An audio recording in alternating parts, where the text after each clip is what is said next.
네, 반갑습니다. 오늘은 편안하게 이 얘기 한번 드려볼까 합니다. 부동산 바닥 찾기하고 부동산 상투 상황에서 어떤 상황이 생기느냐, 이거에 대해서 한번 얘기 드려볼까 합니다. 다른 게 아니라 해제 지역을 발표한 고양시 쪽에 대해서 한번 얘기를 드려보겠는데요. 일산 바닥 찍었나? 그거에 대해서 한번 얘기해 볼까 합니다. 악재일 때는, 안 좋을 때는 좋은 얘기가 당연히 없죠. 안 좋을 때는 안 좋은 얘기만 계속 나와요. 근데 언제가 악재일까요? 언제가 바닥일까요? 지나고 나면 알겠지만 더 이상 나올 악재가 없었을 때가 바닥이에요. 실질적으로.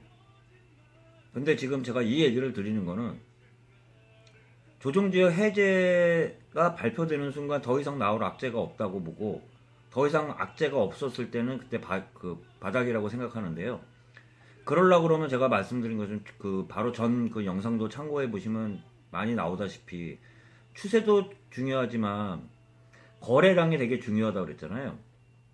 근데 최근에 얼마 되지 않았는데 일산에서 이런 현상이 생겨요. 보면 실거래가 매매 현황을 보시면 지금 하나 내가 좀 띄워놓은 창이 일산 서구, 지금 잠깐만요, 일산 서구 일산동 후곡마을을 좀 보고 있는데요. 후곡마을에 아무래도 좀 뭐 세대수가 많은 주공 아파트를 한번 보겠습니다. 잠깐 보면서 얘기 드리면, 후곡 주공 아파트 경우는 6월달부터 시작 5월달 4월달 보면 정말 아까 거래량이 거의 없어요. 한 달에 한 건? 한 800세대 정도 되는데도 불구하고 약 800세대에서 매달 한 건씩밖에 없었어요. 거의. 아까 지금 봐드리면 5월달에 한 건, 6월달에 한 건, 8월달에 한 건, 9월달에 한 건, 그러다 10월달에 10월 23일, 23일, 23일, 24일, 28일, 28일, 11월 4일 해가지고 갑자기 거래량이 는 거를 알 수 있을 거예요. 아무래도 이거는 영향도 있겠지만 아까 제가 말한 것처럼 조정지역 해제된 영향이 클 거예요, 아마. 그러면 제가 아까 말씀드렸을 때 거래량이 뒷받침되면서, 거래량이 중요하다고 그랬죠. 추세도 중요하지만. 근데 막상 지금 가바닥이라고 판단을 하는데, 가바닥이 진바닥을 위해서는 몇 번의 검증 과정을 거쳐야 됩니다. 가바닥 찍었다고 훅 올라가는 게 아니에요. 주식 하셨던 분들은 아시다시피 가바닥이면 그게 나중에 진바닥이 되려고 그러면 투바닥, 쓰리바닥을 그리면서 나중에 추세가 완전히 지나갔을 때 이게 가바닥이 진정한 진바닥이 되는 것처럼, 아무래도 그래요. 지금 입장에서는 바닥에서 보통 현상이 뭐냐면 비싼 가격에서 따라가서 사지는 않아요.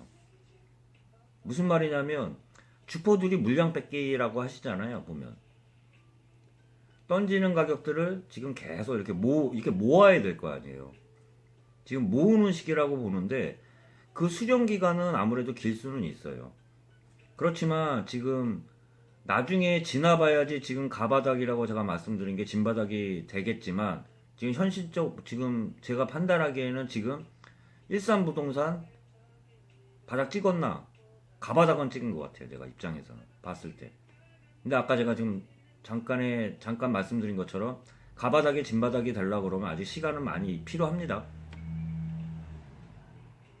바닥에서 예를 들어서 원바닥, 투바닥, 쓰리바닥을 그리면서 수령 기간이 있듯이 물량을 뺏어야 될 거 아니에요. 뺏는다는 표현이 되게 웃기겠지만 비싼 가격에 안 산다는 얘기예요. 꼭지 현상은 어떤 걸까요? 부동산 꼭지 같은 경우 대표적인 현상은 이렇게 생각하시면 될 것 같아요. 좋은 얘기만 나올 때, 더 이상 좋은 얘기가 나올 수가 없을 때, 그러니까 예를 들어서 보통 그런 걸 많이 비유하는데, 반도체 시장 같은 경우 삼성전자하고 하이닉스 같은 경우가 반도체 최고 실적을 냈을 때가 꼭지였어요. 어떻게 보면 그게 무슨 말이냐면 더 이상 더 좋아질 실적 발표가 예상되지 않으면 그때가 꼭지예요. 근데 그때는 어떻게 보면 보통 대부분의 사람들은 최고 실적 냈다 그러면은 개인들은 따라서 막 사잖아요. 더 좋아질까라고. 근데 주포들은 그때 최고 실적 냈을 때 물량을 막 던지죠. 일명 떠넘기기를 한다는 건데, 지금 저는 그 서울이나 일부 지역에 분양가 상한제를 한 지역이 지금 꼭지 현상이라고 일부 보고 있습니다. 근데 일부 틀린 거는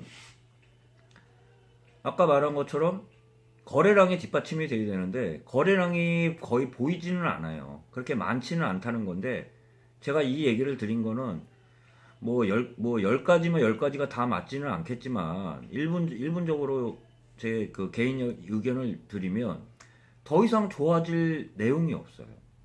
그러면서 지금 얘기 나오는 게 분양가 상한제도 마찬가지고 보유세도 부담되고 현실화도 얘기가 나올 거고요. 지금 공시지가 올리면서 종부세 얘기까지도 이제 그 일부 작년에 안 들어갔던 사람들이 보유세 부담을 느끼기 시작하면서 지금 저는 오히려 강남이나 그 다음에 마영송이나 여의도 이번에 들어갔잖아요. 그런 부분은 꼭지가 아닐까 그렇게 생각하는데요. 근데 제가 이 얘기를 드린 게 간단해요. 악재에 사가지고 호재에 판다는 격언처럼 지금 단기적으로는 지금 어디를 투자해야 될지 생각해 보면은 그거는 답은 뻔할 거라고 생각해요. 더 이상 나올 악재가 없는 곳에 투자를 하는 게 안정적이겠죠.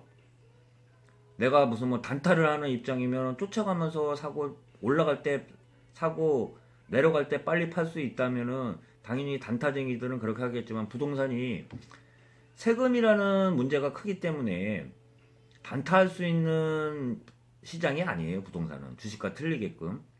그렇게 제가 이 얘기를 드리는 이유가 부동산은 장기적으로 보고 투자하는 사람들이 성공할 수 있는 그 바탕이 마련되어 있는 시장이라고 보면 일산부동산 지금 바닥인가? 저는 지금 가바닥이라고 판단하고 있습니다. 진바닥인 거는 나중에 판단해야 되겠지만 지금은 일산 파는 건 아닙니다. 팔면 손해 납니다. 지금 파는 사람들은. 그렇다고 제가 아까 말씀드린 것처럼 당장 올라갈 수는 없을 거예요. 실험이란 기간을 거쳐야 되니까. 반대로 강남 4구나 마영성 여의도까지 합쳐가지고 꼭지인가? 저는 꼭지라고 보고 있거든요. 그럼 그 말은 무슨 말이냐면 지금 사야 되나? 지금 사면 안 됩니다. 지금은. 제가 이 얘기를 드리는 게 이건 개인 영상이기 때문에 제가 그 개인적인 의견을 드리는 건데요. 저는 그 얘기를 뭐 주식도 똑같이 하지만 제 투자 습관 자체가 전 단타를 하지는 않아요. 부동산도 부동산이지만 주식을 할 때도 장기 투자를 하는 사람인데 저는 좋을 때 사는 사람이 아니에요. 이렇게 수정 구간일 때 그때 사가지고 좋았을 때 지금처럼 거꾸로 말했을 때 지금처럼 호재가 만발하고 좋은 얘기만 막 나왔을 때 판다고 생각하는 제 투자 성격과 비슷하다고 생각하는 사람들은 아마 그렇게 투자하시는 분들이 돈을 벌 거예요. 결론 내드리면 일산은 지금 팔면 손해라는 거. 일단은 가바닥만 찍었다고 판단하고요. 아까 말씀드린 강남 4구나 마영성 여의도동 해가지고 발표된 곳은 지금 사면 손해 납니다. 이거는 나중에 지나봐야 알겠지만 제 그 개인적인 의견 말씀드렸고요.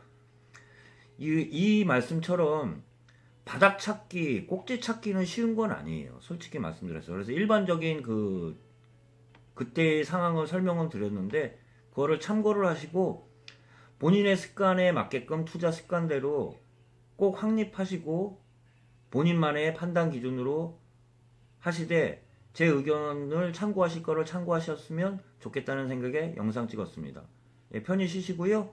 다시 찾아뵙고 인사드릴 수 있게 인사드리겠습니다. 저도 쉬고요. 예, 편히 쉬시길 바랍니다.